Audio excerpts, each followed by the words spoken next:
Why did the alarm sound different tonight? It wasn't just the shrill pitch echoing through steel corridors. It was the weight behind them. The kind of sound that didn't just announce danger, it whispered of inevitability. Inside the Naval Special Warfare Command Center, red emergency lights turned every shadow into something ominous. At 200 hours, the night shift operator froze at his console, eyes darting to a screen filled with angry weather patterns and flashing distress codes. Commander Blake Daniels stormed through the double doors, his face carved with tension from decades of knowing when things were about to go wrong. "Status report," he barked. Three intelligence officers hunched over satellite feeds, their voices clipped, their expressions grave. The USS Liberty, passenger vessel, 340 civilians on board, Lieutenant Rodriguez replied without looking up. Caught in the hurricane, hull integrity failing. Coast Guard estimates 2 hours before complete structural collapse. 2 hours, Daniel's jaw tightened. He stared at the imagery storm clouds swirling over a section of ocean the locals called the Devil's Triangle. The name wasn't folklore here. It was fact. Volcanic vents, shifting currents, unpredictable weather. A place where good sailors prayed never to find themselves. "Where are our assets?" Daniels demanded. Rodriguez answered quickly. "Coast Guard cutters can't get closer than 6 nautical miles. Seas are too violent. Navy choppers are grounded by the winds. SEAL team boats are prepping now, but—" He hesitated. "But what?" 3 hours minimum for intercept. "Unacceptable," Daniels muttered. He saw it already, hundreds of lives slipping beneath black water, bodies scattered across a storm that cared nothing for rank or reputation. And then the door swung open again. Every head turned. A woman stood in the threshold, her naval uniform clinging to her frame, soaked through as if she had walked straight out of the ocean itself. Seawater dripped from her boots, leaving dark footprints across the polished floor. Auburn hair plastered against her cheeks, green eyes unwavering as they scanned the room. Daniel's voice dropped dangerously low. "Who authorized communication outside protocol? Who are you?" The young woman met his stare. Calm, steady. "Ghost 7, she said simply. Then, without another word, she turned and vanished into the corridor. The room fell silent, the only sound the dripping of water in her wake. "Find her," Daniels roared. But deep down, a part of him already knew she wouldn't be found. 6 months earlier, sunlight broke over Coronado. The base shimmered with activity, the birthplace of SEAL legends, where steel met salt air and men carved themselves into warriors. Kate Riley walked the compound with deliberate steps, moving as if she belonged yet never fully seen. At 23, she looked younger than she was. 5'4", 125 pounds, a frame that seemed almost fragile against the bulk of men training around her. Her auburn hair was pulled back tight, her uniform crisp, every line perfect. To most, she was invisible, an administrative clerk maybe, a quiet logistics specialist in a world that worshipped strength, aggression, brotherhood. She filed papers, signed off on requisitions, updated encryption protocols. Necessary work, forgettable work. But her eyes told another story. Green, calculating, always scanning, as if she carried maps inside her mind that no one else could see. "Morning, Riley," called Master Chief Peterson, a grizzled instructor with 30 years behind him. "Morning, sir," she replied, handing him a tablet. "Comms logs ready for Team 6. All frequencies cleared. Encryption protocols updated for Operation Neptune." He skimmed the tablet, nodding. "Clean as always. Hammond says your coordination's the best he's seen in 20 years. Just doing my job, Master Chief." Peterson walked off. Kate's smile faded the second his back turned. They never saw her, not really. She came from 3 generations of soldiers. Her grandfather, an Army Ranger in Vietnam. Her father, Jack Riley, a decorated ranger in the Gulf. She had trained for the same, fought her way through Annapolis, graduating near the top. She was meant to lead. But one evaluation had sealed her fate. Not suitable for combat operations, too small, too unassuming, too quiet. Reassigned to logistics. And so she became a ghost long before she chose the name. Her office was a cage, filing cabinets, coded folders, a secure computer terminal. To passing eyes, she was the definition of ordinary. No one saw the maps etched into her memory. No one saw the tactical scenarios she rehearsed silently when the halls went quiet. No one saw the equipment hidden in her locker, items she was never authorized to own. Every morning while the base still slept, Kate slipped away. At 03:05 her eyes opened without an alarm.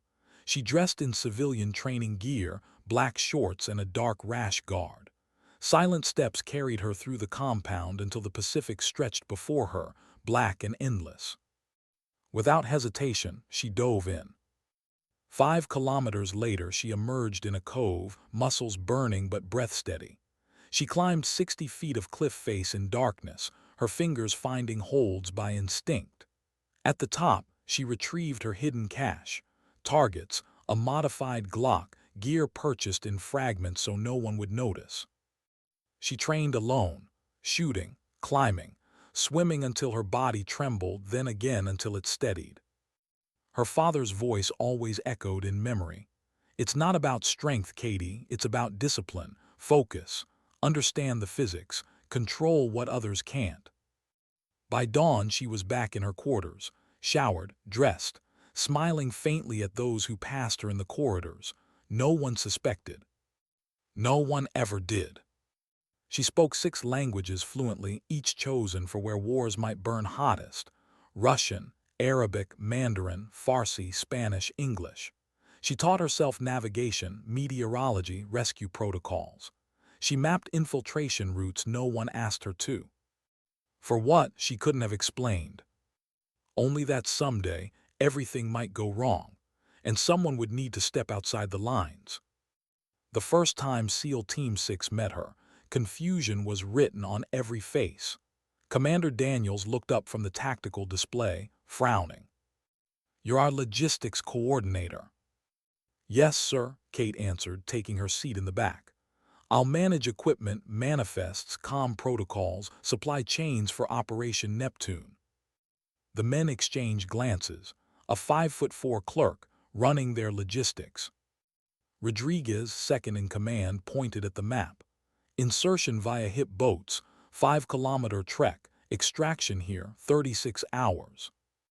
Kate studied the terrain, mind racing. Then she spoke, quietly. "Sir, that insertion route passes through a tidal channel. Seasonal currents make it unstable. A northwest approach reduces exposure time by 40%. Silence. Daniel's eyes narrowed. "And how would you know that, Specialist Riley?" "Topographical and hydrographic analysis, sir. I've studied the charts." It was true, but not all of it. She'd run that route in her head 100 times, trained her body through it in the dark while no one watched. "We'll stick with the original plan," Daniels cut her off. "Yes, sir." She made a note on her tablet, saying nothing more. Later, when the sniper discussed his gear, she asked softly, "Will you be using the 175 grain match loads instead of 300 Win Mag? The humidity there affects powder burn rates." The sniper blinked. "That's correct. How do you know that?" Kate's face was calm. "Part of logistics is understanding performance factors, sir." Again silence. Again doubt in their eyes. Not yet, not her time. But she knew it would come. At night when the others drank or played cards, Kate studied. She built a database no one else possessed, every team, every commander, every pattern of success or failure. She tracked their habits, their strengths, their blind spots. And when dawn broke, she swam again, climbed again, fired round after round into silence until her arms shook, until her will steadied. She became 2 people. Kate Riley, clerk, Ghost 7, the soldier no one asked for. And somewhere deep inside she wondered, was she training for them, or for herself? Her answer never came in words, only in the quiet discipline of repetition. Only in the whisper of her father's lesson. The ocean has secrets. Sometimes survival is just knowing how to see them. And when the alarms blared that night, when a cruise ship full of families fought against a storm with no mercy, she knew. Her time had come.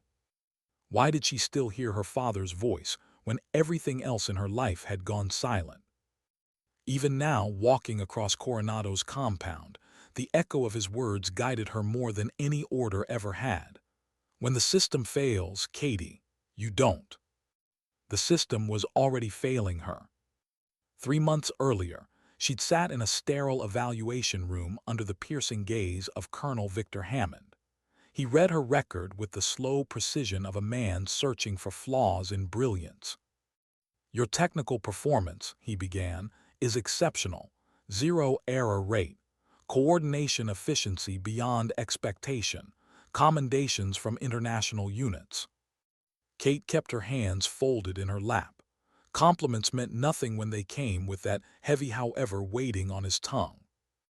However, there are concerns. You ask questions outside your scope, tactical procedures, operational planning, technical capabilities. These are not your assigned responsibilities. Her pulse ticked in her throat. Every small suggestion, every time she tried to help, reframed as suspicion. I believe, Kate replied carefully, understanding the operational context makes me better at my support role. If I know what the teams are trying to accomplish, I can anticipate needs. Hammond leaned back, eyes calculating. That's a reasonable defense, but it doesn't explain your depth of knowledge. Daniel said you proposed modifications to insertion vectors. Marshall reported you corrected his ballistic choices. He let the weight hang. That knowledge isn't in your clearance. Her competence recast as danger. Then the knife twisted. And your extracurriculars, Hammond continued. Climbing, endurance swimming, training exercises that exceed fitness requirements. Why would an administrative specialist spend nights doing what looks like operator prep? Her heart tightened, but her face remained calm. Sir, physical training has always been part of my life. My family has a history of service. I need it for balance. Hammond's tone hardened. Special operations requires personnel who stay inside their parameters. We cannot have support staff drifting into roles they aren't cleared for. Focus on your assigned duties, nothing else. He dismissed her with cold finality. Kate left the room with her hands steady, but inside she burned. They had taken her preparation, her dedication, and twisted it into evidence of disobedience. She wanted to scream. Instead, she swam that night, harder, longer, until salt water blurred with the salt of her own tears. Weeks later, the formal hammer dropped. She was called to a secure conference room. Hammond, Daniels, Rodriguez sitting silently as witness. Specialist Riley, Hammond began, voice sharp, we've documented a pattern of behavior, tactical suggestions above your clearance, unauthorized access to restricted areas, unusual training activities. This cannot continue. Daniels leaned forward. 3 days ago, during a joint exercise, you gave feedback on classified insertion methodologies. How did you know them? Her stomach sank. They'd seen too much.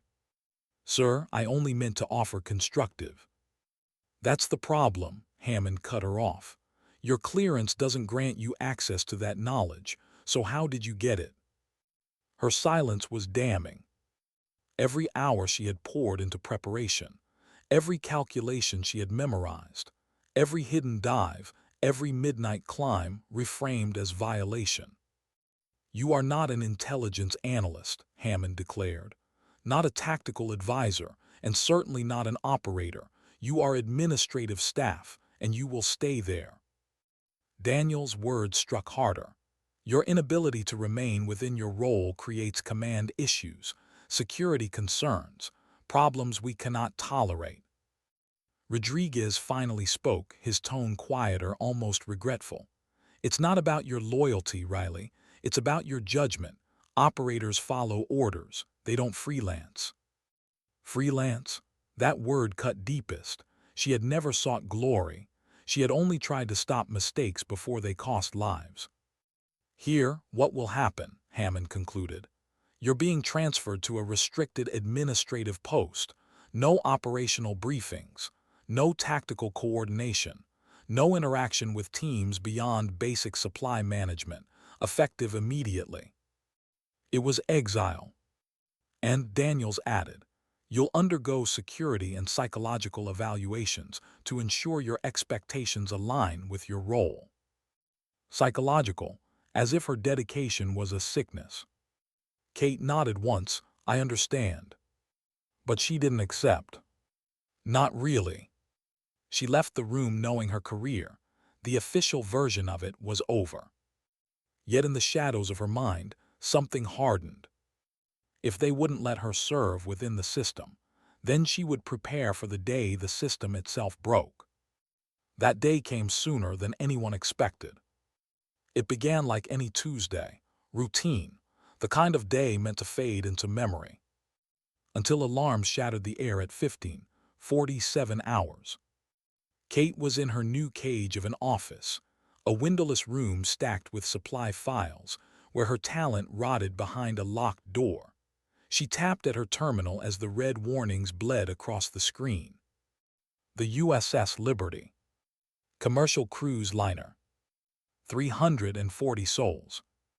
Catastrophic engine failure. Taking on water. Coordinates, 40 nautical miles southwest of San Diego. Her heart clenched. She knew the map by heart. The Devil's Triangle. The worst possible place. Depths beyond recovery. Currents that tore ships apart. And now a Category 4 hurricane bearing down. The Coast Guard had hours. The Navy had plans. But Kate knew none of it would be enough. She pulled up weather models. The military's projections underestimated the storm's ferocity by half. Civilian data told the truth. Winds climbing, pressure dropping, currents ripping harder every minute. 2 hours? No, the Liberty had less than 75 minutes. She whispered to herself the truth she'd studied in silence. She won't last. Through her terminal, she watched the command center scramble. Daniels at the front, Rodriguez juggling intel, Hammond's voice cutting through the noise. Rescue choppers grounded. Boats blocked by seas. Every plan falling apart in real time. Kate sat frozen, not in fear but in choice. She thought of her father, when the system fails. She opened her locker. Inside, gear she wasn't supposed to own. Waterproof comm units, custom diving systems, climbing lines, navigation tools immune to the storm's interference. She had built this arsenal for the day she prayed would never come. That day was here. She sealed her equipment in waterproof cases and moved, silent, steady, ghost-like. Through corridors she had mapped, past blind spots she had memorized, every step calculated, every shadow timed. The official system was collapsing under its own weight. But Ghost 7 was ready. The wind tore at her as she reached the coast. Waves crashed against rocks with the fury of a beast long chained. The horizon was already a wall of storm, swallowing stars in its teeth. Kate crouched in a maintenance shed pulling up data feeds. Civilian satellites showed what the military refused to believe. The hurricane was strengthening. Swells nearing 25 feet, winds topping 90 knots. She studied the Liberty's schematics, tracing her finger along the hull. She found it, the weak seam between old structure and retrofit. That's where the ocean would break her. And sooner than anyone in the command center imagined. Memories rushed back, a younger Kate, 12 years old, clinging to her father's boat in a Maine squall. He pointed to waves breaking out of rhythm. See that? The ocean's telling you where it flows. Follow the patterns, Katie. The water always shows the way out. Now staring at satellite overlays, she saw it. A hidden channel, a thermal current carved by volcanic vents, invisible to sonar, appearing only when storms struck in a certain way. Local fishermen called it El Camino del Diablo, the Devil's Path. To the Navy, it didn't exist. But to her, it was a way in. If she timed it perfectly, she could ride that current straight to the Liberty faster, safer beneath the chaos. She checked her watch, 15 minutes until the current peaked, a narrow window. Her breathing slowed. This was it. She had trained a year for a moment she wasn't supposed to have. And she wasn't about to let 340 lives vanish, because no one else believed in what the water was whispering. At 200 hours, inside the command center, Daniels barked orders that weren't working. Operators shouted into headsets, their words dissolving in the static of a failing plan. And then the unexpected voice cut through the chaos. Rescue 1 to base. I have visual contact with the Liberty. Hull integrity compromised beyond estimates. Failure imminent within 45 minutes. Begin small craft evacuation now. The room froze. Rodriguez blinked at his console. Sir, we've got an unidentified transmission. Signals coming from the Liberty's position. That's impossible, Daniels snapped. We don't have assets in range. The voice came again, calm, certain. Base, this is Rescue 1, weather window closing. You have 45 minutes, not 2 hours. Recognition dawned on Hammond's face, hard and cold. Run voice analysis, now.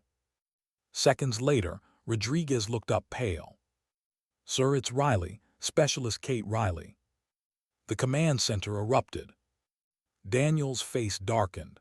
Impossible, she's restricted. She has no transport, no clearance. How the hell did she get there? But Hammond's voice cut sharper than the storm outside. All stations, disregard transmissions from unauthorized personnel. Do not engage. I repeat, disregard. On the comms, Kate's voice pressed on. Base, Liberty's captain confirms. Structural collapse in 40 minutes. Standard rescue won't work. Small craft only. Coordinates transmitted. Repeat, coordinates transmitted. Her tone carried no hesitation, no doubt. Only truth. And truth, as Daniels and Hammond both knew, was the most dangerous weapon of all. How long could she keep pretending she wasn't afraid? The truth was simple. Even ghosts felt fear. The Pacific thundered against the rocks as Kate stood at the edge of the cove, waves exploding upward in walls of salt and foam. The hurricane had arrived with the rage of something alive. Its winds howled like an animal that had broken free of its cage. She tightened the straps of her custom wetsuit, titanium-lined neoprene, civilian purchased, modified, illegal for her to carry, necessary to survive the Devil's Path. Every movement was mechanical, practiced, oxygen sensors calibrated, rebreather sealed, navigation unit aligned. Her father's words whispered through memory. The ocean doesn't forgive mistakes, but it does reward those who learn its secrets. She stepped into the storm-dark surf, swallowed by black water. The first 20 feet down, the surface chaos faded. Above, the storm tore at the world. Below, there was only pressure and silence, broken by the distant groan of shifting currents. Her display flickered. Temperature spiked 10 degrees warmer. She had found it. The Devil's Path. She aligned her body, exhaling slow. The current seized her like a hand and hurled her forward. 8 knots, 10, faster than any swimmer could ever achieve on their own. Her breathing stayed calm, but her heart hammered. This wasn't swimming. This was riding the spine of something dangerous. The current twisted without warning, throwing eddies like invisible fists. A surge from below pitched her sideways. Her body spun in the current's grip. For a moment, panic clawed. She fought to steady herself, remembered her father's voice again. Never fight the ocean, Katie. Negotiate. She let the current take her, adjusted small, flowed with it instead of against. Gradually, balance returned. Her HUD showed progress, 15 minutes to target. She whispered inside her mask. Stay calm, stay small, ghost protocol. The Liberty loomed ahead out of the darkness like a dying leviathan. Even underwater, she could feel the ship's suffering.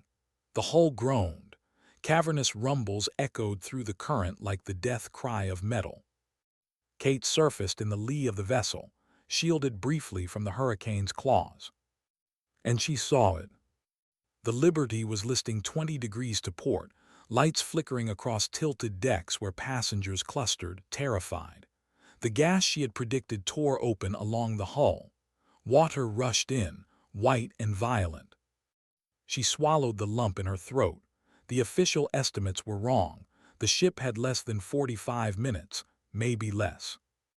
Her comm crackled as she switched frequencies. Rescue 1 to Liberty. Captain, do you read? Static, then a voice strained, commanding but fraying under pressure. This is Captain Lawrence. Who is this? Emergency Rescue Coordinator, Kate replied, voice steady, controlled. I'm alongside your vessel. I need passenger distribution by deck. We'll initiate small craft evacuation immediately. There was a pause, confusion on his end. Who was she? Where had she come from? But desperation left little room for questions. 340 passengers, 62 children under 12, 53 elderly, lifeboats compromised. We can't deploy standard procedures. Understood, Kate said. Organize groups of 12, families with children first, elderly next. I'll position rescue craft midship, port side, prepare crew for unconventional transfer. Another pause, then the captain's voice heavy with relief. Copy, we'll move. Kate inflated the first of her specialized craft, lightweight, cave rescue designed, stable in conditions that would swamp Navy boats. She secured it against the hull, her hands steady even as the waves slammed against her. Above, passengers were herded toward the transfer point. Keep them calm, Kate instructed through the comm. Talk to them, reassure. Fear spreads faster than fire.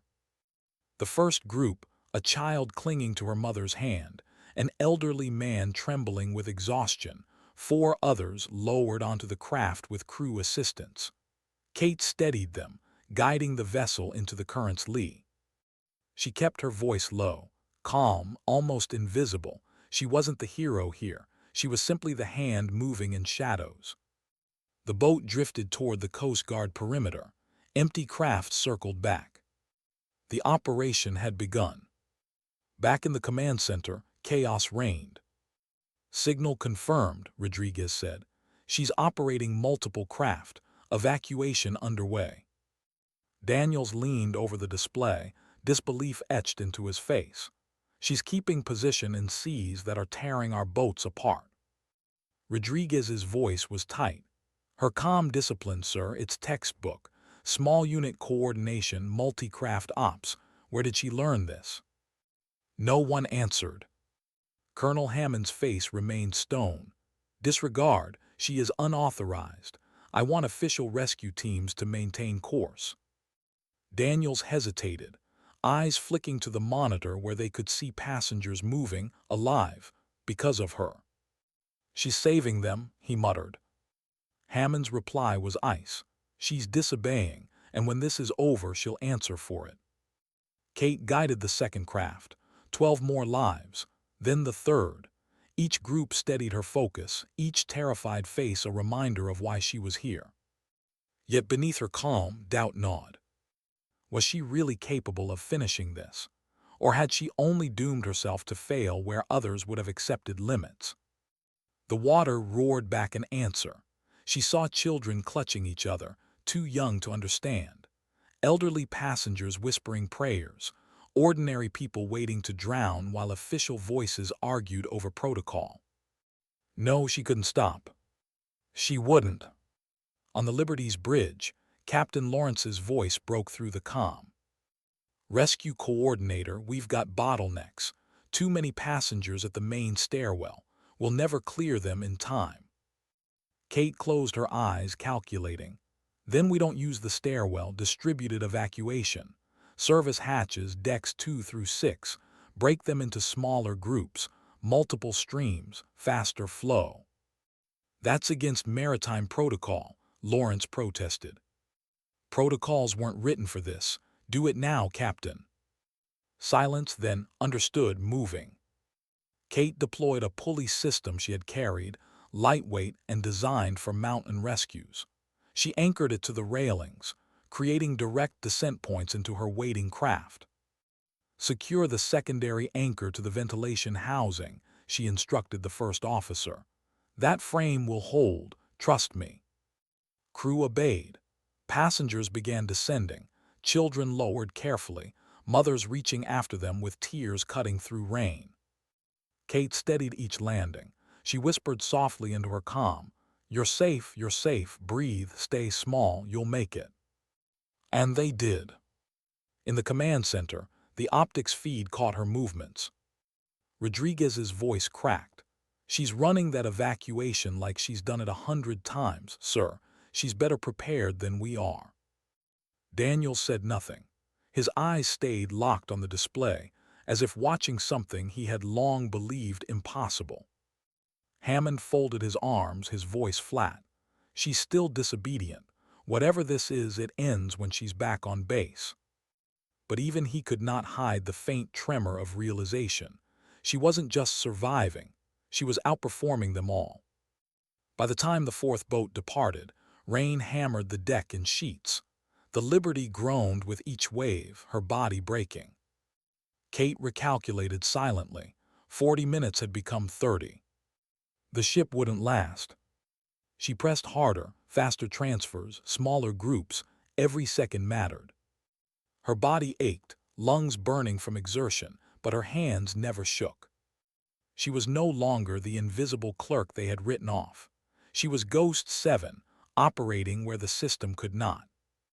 And though the storm roared around her, the only sound that mattered was the steady rhythm of lives being pulled back from the edge. One craft, then another.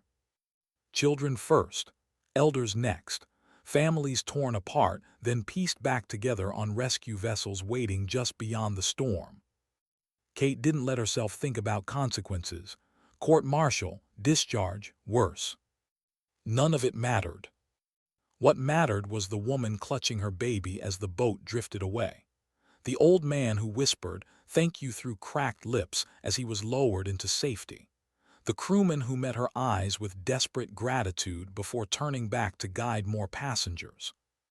Those were her orders now. Those were the only orders that counted. Above, thunder split the sky. Lightning illuminated the Liberty, broken and bleeding into the sea. Kate steadied herself against the railing, rain stinging her face. She whispered into the storm, as if to the father who had always believed in her. You were right, the ocean has secrets, and so do I. And then she moved again, because there were still lives to save, and time was running out. How many times could she whisper, "You're safe," before the words stopped being true? Kate's voice was steady as she guided another group down the pulley system, but her eyes betrayed the truth. The Liberty was dying faster than her calculations. The ship groaned again, a deep metallic scream. Steel buckled somewhere below. A vibration shivered through the hull, violent and final. Kate looked up. Deck lights flickered once, twice, then half of them failed completely. The Liberty tilted farther. Passengers screamed as the deck pitched. Water sloshed across the lower stairwell, black and cold. "Base, this is Rescue 1, Kate said into her comm. Her breathing was controlled, but urgency pressed at every word. Hull breach accelerating. Port side midship fully compromised. Liberty has 20 minutes. Repeat, 20 minutes. Her voice echoed through the Naval Command Center. Daniel slammed his hand on the console.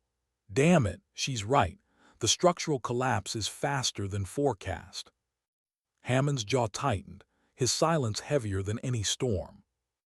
Rodriguez turned in his chair, his face pale. Sir, she's already pulled over 100 civilians into rescue craft. She's stabilizing what we couldn't, if she's wrong. She's not wrong, Daniel snapped. I've seen enough collapses, that ship is going under. But Hammond didn't move, didn't concede, didn't praise. He only muttered, cold and unyielding, she shouldn't even be there. Kate steadied the seventh craft, but her eyes caught movement near the lower portholes. Faces pressed against glass. Passengers trapped below deck. Her breath caught. The Liberty's evacuation crew hadn't reached them. The stairwell was already underwater. They were forgotten. She switched comms. Captain Lawrence, I've got visual on civilians in compartments C and D there below floodline. How many unaccounted? The captain's voice cracked. We lost contact with 37 passengers during the breach. We assumed. They're alive, Kate interrupted. I see them. Silence. Then his voice broke with guilt. Those sections are sealed. No one can get to them. Kate's pulse steadied, her fear compressing into focus. I can. Her rebreather hissed as she pulled it back on.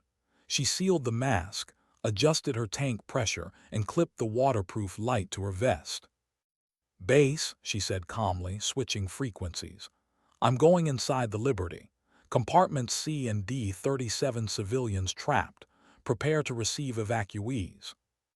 The command center erupted. Negative, Daniel's voice thundered. That's suicide, the ship's collapsing. You go inside, you don't come back out. Kate's voice was low, even. They won't come out if I don't. Hammond leaned toward the comm unit, his tone sharp as a blade. Riley, stand down. That is an order. You are not cleared. You are not authorized. You will cease immediately. Her pause stretched like a held breath. Then, with respect, Colonel, authorization doesn't save lives. Action does. Static swallowed her as she cut transmission. The ocean swallowed her again as she slipped beneath the surface, light vanishing into black. The Liberty loomed above her like a wounded giant, groaning as water chewed through her seams. She swam hard toward the lower portholes, her beam cutting across terrified faces inside. She placed her palm against the glass. A child pressed her small hand back. Kate's chest tightened. She forced her breathing steady, one task at a time. She unclipped her rescue charges, compact, directional, designed not to collapse what was left of the hull. She secured them around the emergency hatch. The timer glowed red, 30 seconds. She turned her face away. A muffled crack split the water. The hatch burst outward, a cloud of bubbles exploding into the sea. She grabbed the edges, forced the twisted frame wide enough for people to squeeze through. Inside, panic surged. Dozens of terrified voices, water rising fast. Kate pulled herself in. The compartment was chaos. Darkness, emergency lights flickering, children crying, adults clinging to failing hope. She tore off her mask long enough to speak. Her voice cut through the panic like a blade. Listen to me. You're not dying here, I'll get you out, but you do exactly as I say.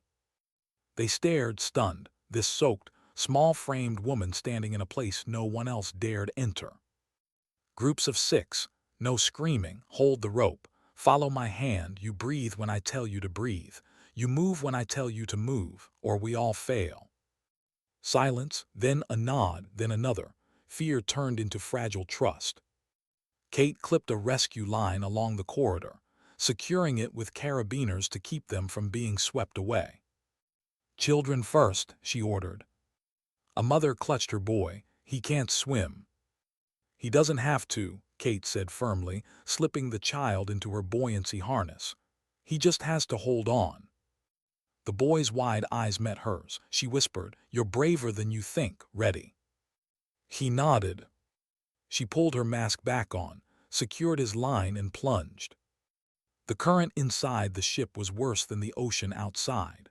Water tore through hallways like fists, carrying debris, chairs, shards of metal, fragments of a life that had been dinner and dancing only hours ago. Kate pushed forward, dragging the child with one hand, gripping the rope with the other. Her body slammed against walls. Pain shot through her ribs. She didn't let go. They burst out into open water, her lungs screaming. She shoved the boy upward, breaking him into air. His scream cut through the storm, terrified but alive. Crew pulled him onto the evacuation craft. Kate dove again. 6 at a time, again and again, each trip slower as exhaustion clawed at her. Her muscles burned, her vision blurred, but every face pressed against the glass inside reminded her why she couldn't stop. Her comm crackled faintly, interference nearly swallowing the words. Rodriguez's voice. "Rescue 1, we see you. We see what you're doing. My God, Riley, you've pulled half of them already." She didn't reply. No time. No energy for anything but the next breath, the next pull, the next life. She moved like a machine built from willpower alone. In, out, until her hands bled raw against steel edges, until her body trembled with the weight of water and time. Inside the command center, silence replaced argument. Operators who had once dismissed her stared at the screens. Men hardened by war, speechless as one unarmed woman accomplished what entire fleets could not. Daniel's throat tightened. "She's not a soldier." His voice cracked. "She's something else." Even Hammond had no words, only the reflection of Kate's courage filling the silence he could not control. Back inside the Liberty, the last group clung to her rope. A teenage girl, an elderly couple, 2 crewmen. Kate's lungs were fire, her strength almost gone, but she forced her body forward, kicking against the tide. A beam above tore free, crashing into the passage. The rope snapped. The group spun into chaos. Kate grabbed the girl, securing her against her chest. She lunged for the couple, one arm barely reaching. Her vision blurred, stars exploding in her eyes. Air gone. Not yet. She bit down on the regulator, forced her last reserves into motion. She shoved them upward, breaking the surface in an explosion of spray. Hands pulled them onto the craft. Kate collapsed against the hull, chest heaving, vision tunneling. The girl clutched her arm, whispered through chattering teeth, "You saved us." Kate's lips barely formed the words, "No, you saved yourselves." And then she fell silent, her body slipping into the stillness of exhaustion. Above, the Liberty groaned one final time. The ship shuddered, then split. A monstrous roar echoed across the storm. Steel gave way, decks collapsing inward, swallowed whole by the ocean's hunger. But the passengers, the mothers, the children, the forgotten 37, they were gone. Already safe in boats Kate had set into motion. The Liberty died alone. Its people lived. And in the command center, no one spoke. Because they knew, against every order, against every dismissal, against every boundary they had set, Ghost 7 had done what none of them could. And she had done it without asking permission. Why did silence feel louder than the storm? Kate's chest rose shallowly as she lay against the side of the rescue craft, soaked, trembling, every muscle burning with fatigue. The world around her was no longer roaring with chaos. It was humming with an eerie quiet. The hurricane was moving east. Its violence faded into distance, leaving only rain, waves, and the shattered remnants of the Liberty floating like grave markers across black water. Dozens of rescue boats bobbed on the surface. Coast Guard cutters had finally breached the storm line, their spotlights sweeping across survivors huddled in ponchos. Children clung to mothers.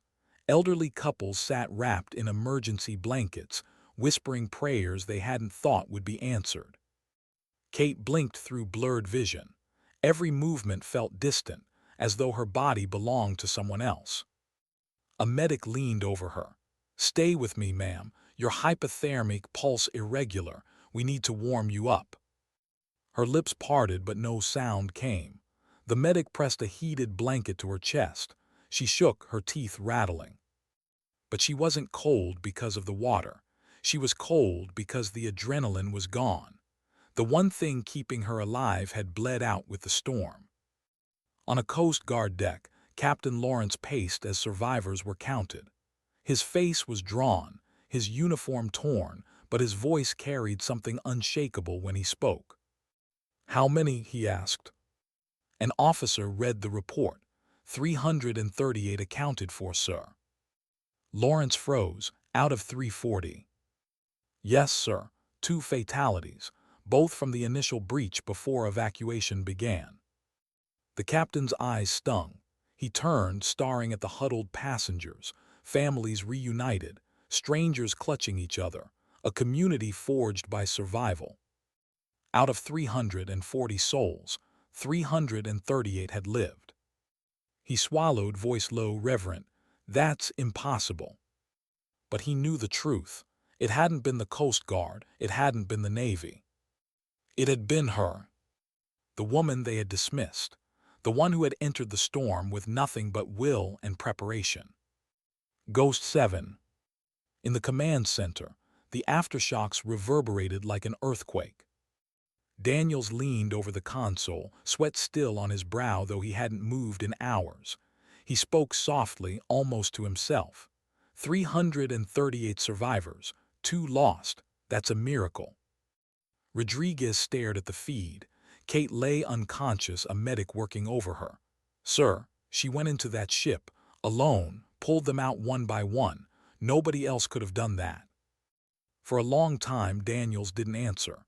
His jaw worked, his eyes hard. Finally, he said, she wasn't supposed to, but she did. Hammond's voice broke through, sharp. She disobeyed direct orders, compromised protocols, put herself and others at risk. Rodriguez's temper cracked. At risk, Colonel, 338 people are alive because of her. She had no authorization. Hammond slammed a hand on the table. This is exactly why we don't allow freelancers in operations. She undermined command structure. What if she had failed? What if panic had spread? What if she had been wrong? Rodriguez's eyes burned, but she wasn't wrong, not once. The room fell silent. Daniels turned toward Hammond, his voice even. You want to court-martial her, strip her rank. Fine, but history won't remember the chain of command tonight. It'll remember the woman who walked into a hurricane and pulled 338 people back alive.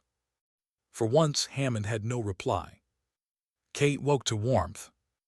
A dim infirmary light, the soft hum of a generator, the faint rocking of a cutter at sea. She blinked, disoriented. Her body felt wrapped in fire and ice, nerves slow to respond. She turned her head. A Coast Guard medic sat nearby, watching her vitals. You're awake, the medic said softly, relief in her voice. We were worried we'd lose you too. Kate tried to speak, her throat raw. Passengers. The medic smiled. Safe, almost all of them, it's a miracle. Kate let her eyes close again. A weight lifted, if only slightly. For the first time in years she felt not invisible, not dismissed, just necessary. But that peace was fragile, because she knew what came next. Later, Captain Lawrence stood in the infirmary doorway. His uniform was clean now, but his eyes still carried exhaustion. Specialist Riley, he said softly. She looked at him, her green eyes dull with fatigue. He stepped closer, lowering his voice. I don't know who you really are. I don't know how you got there, but my crew owes you everything. My passengers owe you everything. I owe you everything. Kate shook her head faintly. You don't owe me anything, Captain. I just couldn't let them die. He studied her for a long moment. That's exactly why we owe you. He reached into his pocket, pulling out a small item, a captain's insignia pin dulled by salt water. This belonged to my father, he said, placing it on the table beside her.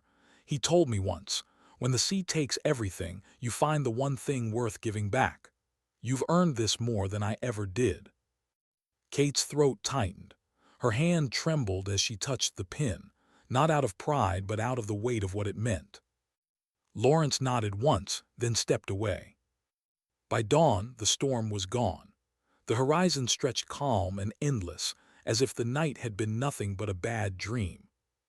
But the ocean was littered with wreckage, twisted steel, broken furniture, life jackets drifting like ghosts. Kate stood on the cutter's deck, wrapped in a blanket, staring at the horizon. Survivors clustered nearby, voices hushed. Children laughed faintly for the first time. Parents clung to them with hands that refused to let go. She should have felt triumphant. Instead, she felt hollow. For every smile, she remembered the two faces that hadn't survived, two lives stolen before she could reach them. Her mind replayed it endlessly.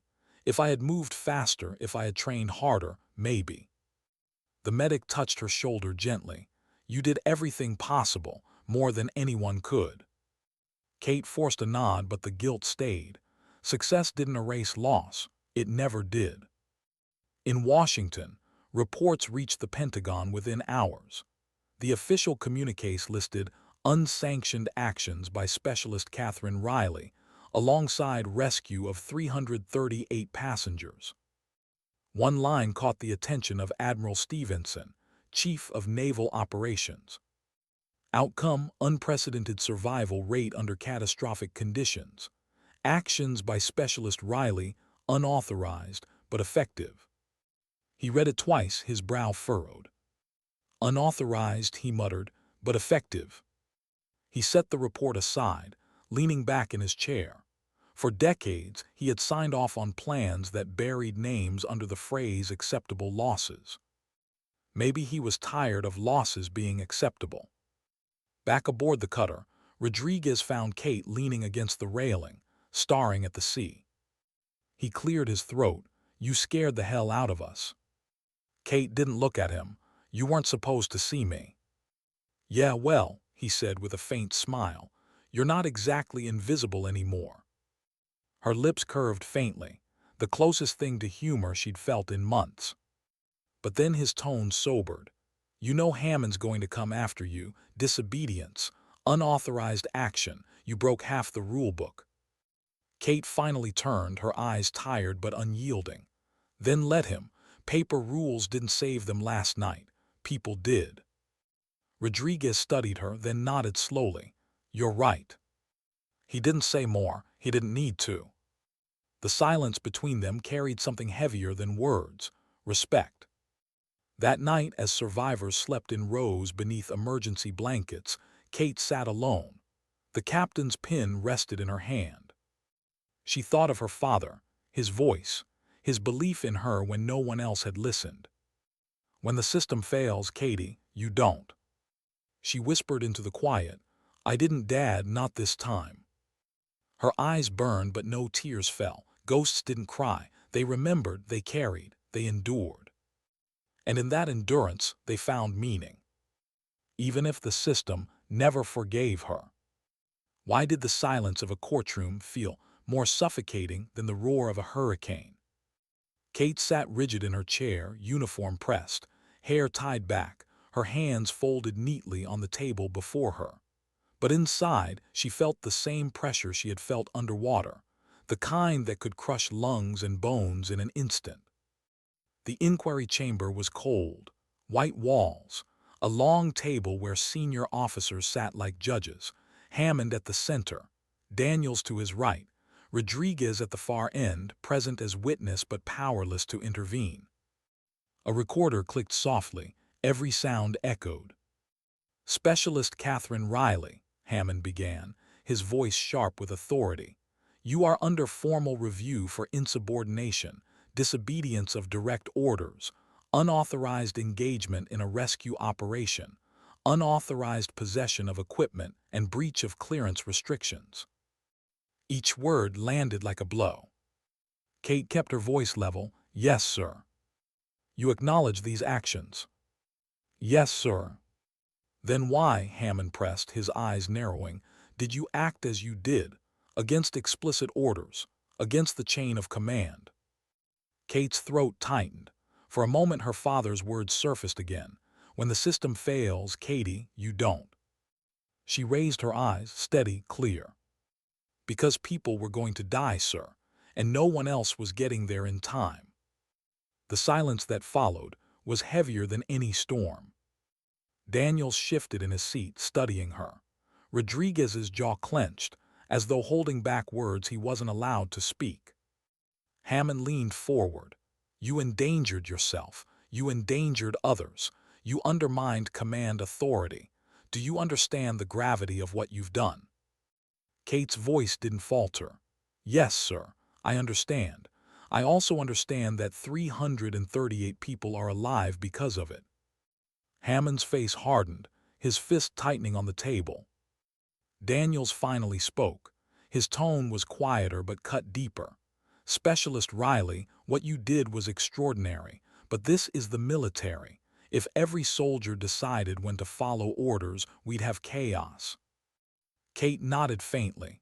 "Yes, sir, but sometimes order becomes another word for waiting, and waiting kills." The words lingered, sharp as broken glass. After hours of testimony, the room emptied. Only Rodriguez lingered as Kate sat, shoulders rigid, staring at nothing. He approached cautiously. "They're not going to see it the way we do." "I know," she murmured. "You think it was worth it." Her eyes lifted, green and tired but unwavering. "Look at the numbers. Look at the children who get to go home, the parents who didn't have to bury their kids. You tell me if it was worth it." Rodriguez exhaled, long and heavy.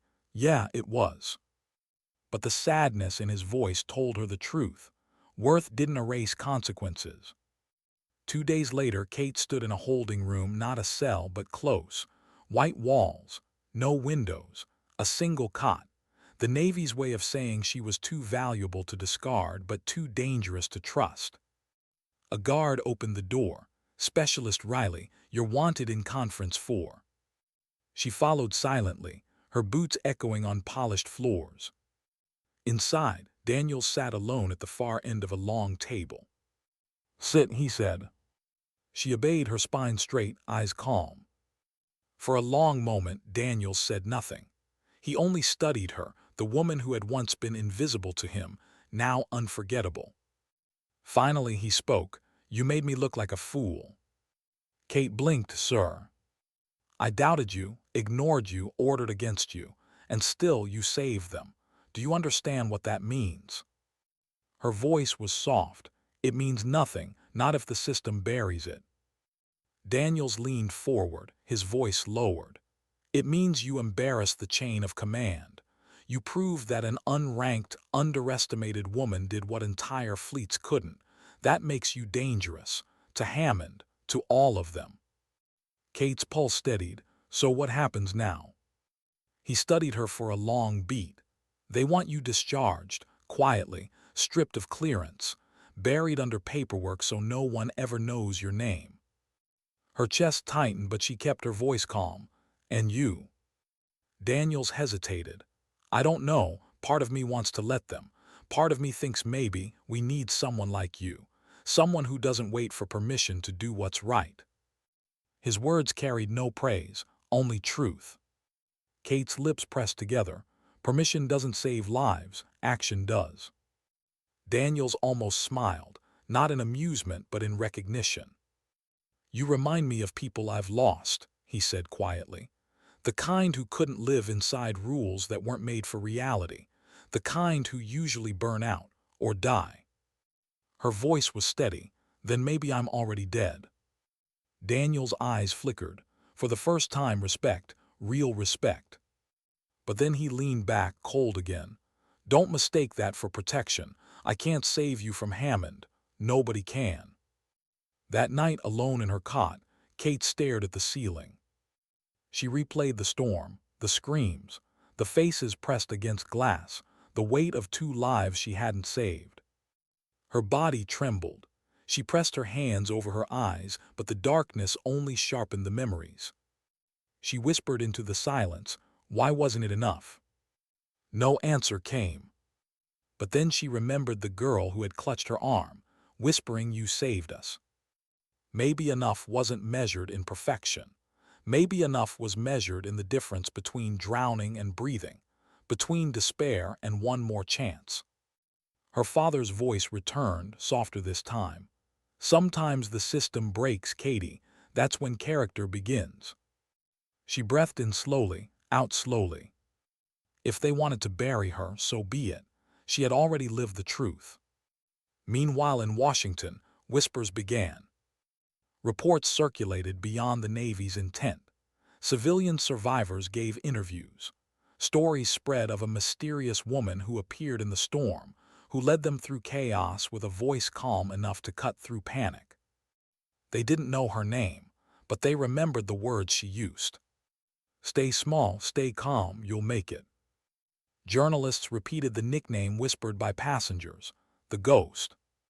Congressional aides passed the reports along. Humanitarian groups demanded inquiry. For once, the Navy couldn't hide behind silence. Her actions had escaped the system's control. And control was all the system had. Back at base, Hammond summoned Daniels and Rodriguez. His face was tight, furious. "She's destabilizing everything," Hammond spat. "Every outlet wants her name. Survivors won't stop talking. We need to shut this down." Rodriguez's jaw tightened. "Shut what down, sir? The truth." Hammond glared. "The problem. If people believe one specialist outperformed entire rescue fleets, what does that say about us? About the chain of command?" Daniel's voice was calm, almost cold. "It says the chain failed, and one person refused to." Hammond's fist slammed the table. "You want chaos. You want soldiers thinking they can rewrite orders in the field. That way lies collapse." Rodriguez's tone cut sharp. "Or maybe it leads to accountability." The room went silent. Daniels finally said, "What happens to her is what will define us, not what she did." Hammond's reply was a whisper of rage. "Then she's finished." In her cot, Kate didn't sleep. She sat upright, staring at the captain's pin still hidden in her palm. The storm had passed, but another was building. One made not of water and wind, but of politics, fear, and pride. And she knew this storm could be worse. Because you can negotiate with the ocean, but pride drowns faster than any ship. Why did the questions always sound more like accusations than truth? Kate sat under the glare of interrogation lights, her hands resting flat on the metal table, wrists unshackled but still feeling bound. Across from her sat two investigators, neither familiar, both wearing expressions carved from stone. The first leaned forward. "Specialist Riley, you're aware you acted outside your clearance?" "Yes, sir." "You defied a direct order from Colonel Hammond?" "Yes, sir." "You operated with unauthorized equipment?" "Yes, sir." The second officer's eyes narrowed. "And yet, you expect this tribunal to believe your actions were justified simply because they succeeded?" Kate's jaw tightened. Her voice came quiet but unflinching. "Not simply because they succeeded, because not acting would have meant hundreds of deaths. There was no other option." The first officer's tone sharpened. "That was not your call to make." Kate met his gaze. "Then whose was it? Theirs?" Her words landed heavy. The room stilled. The investigators exchanged a glance. Kate leaned forward slightly. "You weren't there. You didn't hear the steel tearing apart beneath your feet. You didn't see faces pressed against glass, waiting for water to finish what command indecision had started. Someone had to go. I went." Her voice didn't rise. It didn't need to. The conviction in it filled the silence more than shouting ever could. The first investigator cleared his throat. "That's all for now. Wait outside." Kate stood, her step slow but steady as she left the room. Outside, Rodriguez leaned against the wall, arms crossed. He straightened when she emerged, studying her face. "How bad?" he asked quietly. Kate gave the faintest shrug. "They already know what they want to write down. My answers are just ink for their paper." Rodriguez's jaw flexed. "You saved 338 people. That has to matter." Her lips curved faintly, almost bitterly. "It matters to the survivors, that's all." Rodriguez opened his mouth to speak again, but a door slammed at the end of the hall. Hammond emerged, striding past with his face set like iron. He didn't look at Kate. He didn't have to. His silence screamed louder than words. Across the country, survivors spoke. News cameras captured trembling voices, faces lit with gratitude, hands gripping microphones like lifelines. A mother with wet hair still smelling of salt water. She told me to stay calm. She told my little girl she was braver than she thought. Without her, we'd be at the bottom of the ocean right now. An elderly man in a hospital bed. I don't remember her name. She just kept saying, "Stay small, stay calm, you'll make it." I did. We all did. She was the reason. A child holding a stuffed bear waterlogged but clutched tightly. The lady with the green eyes. She said ghosts don't let storms win. The media repeated the names survivors gave her. Not Riley, not specialist, not rank. The ghost. It spread like fire. At base, Kate sat alone in her cot, flipping the captain's pin over in her hand. She felt more tired than she had after the storm. A knock sounded. The door opened. Daniel stepped in, closing it quietly behind him. "They're not going to let this go," he said. Kate didn't look up. "I know. They want you discharged. No benefits, no recognition, wiped from record, a ghost for real." Her lips pressed into a thin line. "That doesn't surprise me." Daniel studied her, his voice softened. "But there's a problem. Survivors keep talking. Media won't let it die. The truth is out there and no one can shove it back in the box." Kate finally looked up. "So what does that mean for me?" Daniels hesitated. "It means you're becoming something they can't control, and that makes you a threat. But it also means you're becoming something people need." Her brow furrowed. "I didn't ask for that." "Doesn't matter," Daniels said. "Sometimes the world doesn't ask. It just hands you the weight and waits to see if you'll carry it." Kate's chest tightened. She thought of the faces in the storm. She had carried them. She would again. But carrying the system's weight, that was different, that was heavier. The tribunal reconvened the next morning. Hammond's voice was sharp as he presented his conclusion. Specialist Riley's actions, though resulting in civilian survival, were unauthorized, reckless, and insubordinate. Her conduct undermines the chain of command and sets a dangerous precedent. I recommend immediate discharge and revocation of clearance." The words echoed through the chamber like a gavel. Rodriguez's jaw clenched, but Daniels spoke before he could. "Recommendation noted," Daniels said flatly. His eyes flicked toward Kate, unreadable, but carrying something unspoken. The tribunal recessed. Kate walked out into the sunlight, blinking as though seeing the world for the first time in days. The base around her bustled with life. Soldiers marching, vehicles rumbling, orders shouted. She stood still, unmoving. For the first time in years, she realized she had no place here. That evening, Rodriguez found her sitting on the seawall, staring out at the Pacific. "You okay?" he asked. Kate shook her head faintly. "Not really." "You're not going to fight it." "What's the point?" she whispered. "They've already decided. The system always decides." Rodriguez sat beside her, silent for a while. Then he said, "Maybe the system doesn't matter. Maybe what matters is what people see. Survivors know the truth. The world is starting to know. That's bigger than any tribunal." Kate turned to him, her green eyes tired. "Truth doesn't pay bills. Truth doesn't keep me in service. Truth doesn't fix who I am." Rodriguez's expression softened. "No, but truth changes people, and you did that." Her lips trembled just for a second. Then she looked back at the horizon. The ocean was calm now, but she knew it never stayed calm for long. In Washington, Admiral Stevenson closed a classified report, rubbing his temples. He looked at his aide. "They're trying to bury her." "Yes, sir." "And the survivors." "Loud, sir. Media's running with it. Ghost Seven's becoming a symbol." The Admiral sighed. He had lived long enough to know when symbols were more dangerous than storms. "Keep an eye on her," he ordered. "If the Navy throws her away, we may need to pick her up, quietly." The aide nodded. The Admiral stared out the window at the Capitol dome, his thoughts heavy. Sometimes the system failed. Sometimes ghosts carried what the living could not. Back at base, Kate returned to her quarters one final time.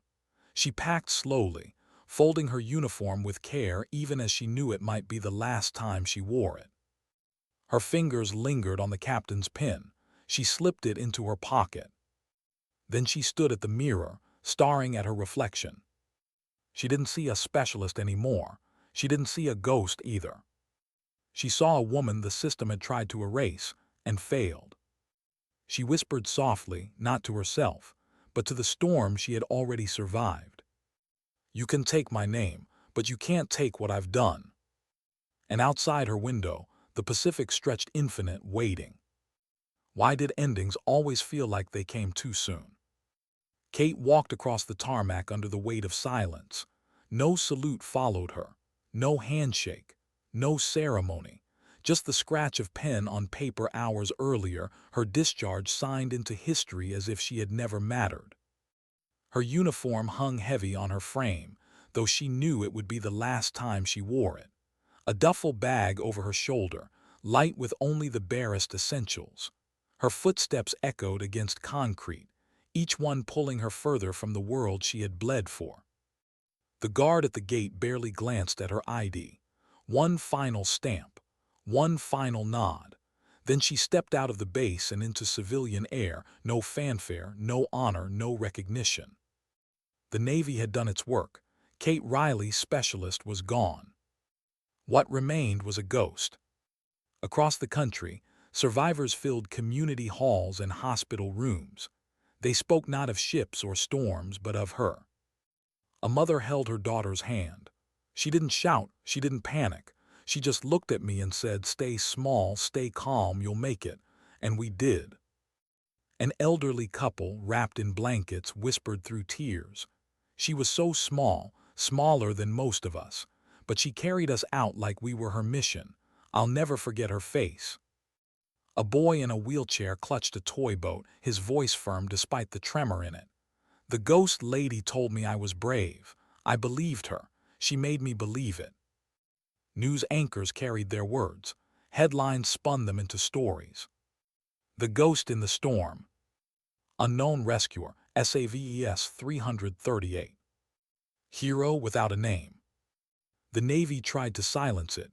Press briefings framed her as an unnamed support specialist who acted outside protocol. They called her actions reckless, unauthorized, unrepeatable.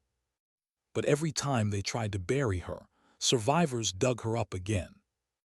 And Ghost 7 grew. Kate rented a small apartment in San Diego, sparse walls, a single bed, a chair by the window where she could see the ocean if she leaned far enough.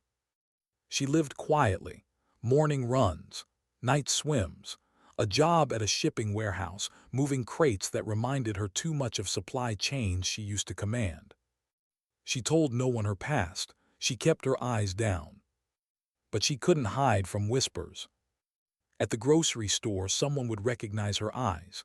A pause, a nod of thanks, nothing loud, nothing dangerous, just acknowledgement. At the pier, a fisherman once stopped her. He pressed a folded note into her hand. "From someone you saved," he murmured before walking away. She unfolded it later. 4 words scrawled in shaky handwriting. "Ghosts don't vanish, ever." Her breath caught, the words cutting deeper than any metal could. One evening, Rodriguez found her. She opened her door to see him standing there in civilian clothes, no rank, no pretense. His smile was faint, but his eyes carried something warm. "Thought I'd check in," he said. Kate stepped aside, letting him in. The apartment was bare but tidy, the kind of place that looked temporary even if it was. They sat for a while, neither spoke. Finally, Rodriguez said, "You know they're still trying to bury you." Kate almost smiled. "Let them. I was never meant to be seen anyway." "Maybe not," Rodriguez replied, "but you were meant to be remembered." Kate's eyes flicked to the window, where the Pacific glimmered with fading light. Remembered as what? He shrugged. as someone who didn't wait for permission, as someone who mattered when it counted. Her throat tightened. That's not how the system sees it. Rodriguez leaned closer. Then forget the system. Systems fail, people remember. The words lingered between them, heavier than silence. In Washington, Admiral Stevenson read the latest report. Survivors had written letters directly to Congress. Humanitarian groups demanded recognition for the unnamed woman who had saved them.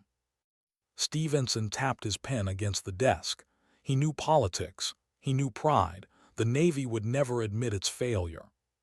But maybe truth didn't need their permission. He whispered to himself, sometimes dignity doesn't speak, it simply acts. He folded the report, sliding it into a drawer where no one else could touch it, but his eyes held a quiet resolve. If the system wouldn't remember her, he would. Back in San Diego, Kate returned from a night swim, her hair dripping salt water onto the floor.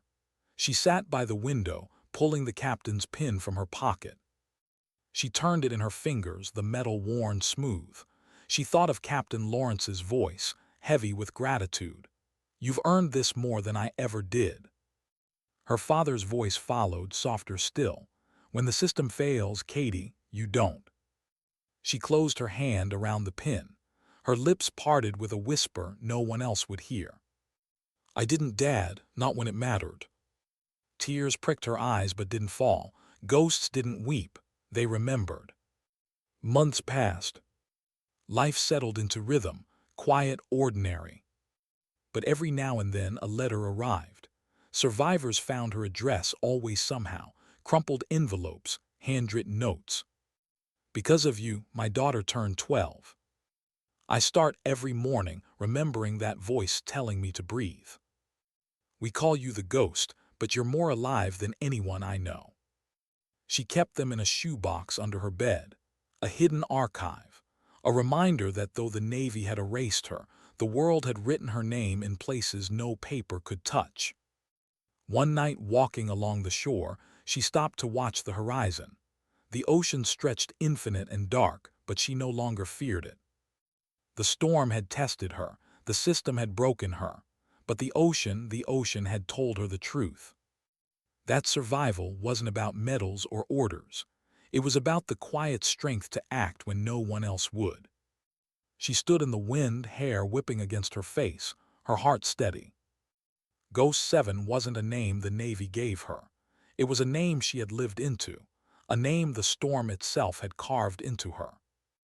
And though she walked alone, she knew now she wasn't forgotten. Because ghosts don't vanish, not when they've left something worth remembering. She turned from the horizon, her footsteps soft in the sand. No one saw her, no one needed to. Her story was already alive in others. And as the waves whispered against the shore, the truth lingered like salt in the air. Sometimes dignity doesn't speak. It simply acts.